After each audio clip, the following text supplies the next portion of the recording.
ગાંધીનગર મહાનગરપાલિકા દ્વારા બાંધકામ સ્થળોએ ધૂળ વ્યવસ્થાપન અંગે એસઓપી અમલ માટે તાલીમ કમ સેમિનારનું આયોજન કરાયું હતું। સેમિનારના ઉદ્ઘાટન અને સ્વાગત બાદ બાંધકામ પ્રવૃત્તિઓ અને ધૂળ પ્રદૂષણ વિષયક ચર્ચા કરાઈ હતી। તો એસઓપી પ્રેઝન્ટેશન દ્વારા ધૂળ વ્યવસ્થાપન માટેની માર્ગદર્શિકા રજૂ કરાઈ હતી। સાથે જ ઇજનેરો અને કોન્ટ્રાક્ટરોની ભૂમિકા અંગે વિશેષ ચર્ચા કરાઈ હતી।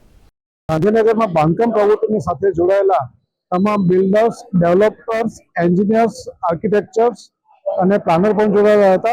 આ કાર્યક્રમને ખૂબ જ સફળતા મળી હતી અને હું આશા રાખું છું કે આવતા દિવસોમાં પ્રદૂષણ નિયંત્રણ માટે જે 10 થી જે કંઈ પ્રશ્નો ઉપસ્થિત થાય છે એના નિયંત્રણમાં तमाम स्टेक होल्डर પોતાની યોગ્ય भूमिका ભજવશે એવી આશા રાખું છું। हमारा कोई भी विजिट होता है या साइड पे कोई भी अगर डस्ट होता है तो उसको सबसे पहले हम उसको जितना जगह जो आने जाने का रास्ता होता है और जहाँ पे हमारी ऑफिस वो सब जो चीज रहती है उसमें हम स्प्रिंकलिंग कराते हैं। डेली बेसिस में हमारा वो स्प्रिंकलिंग रहता है।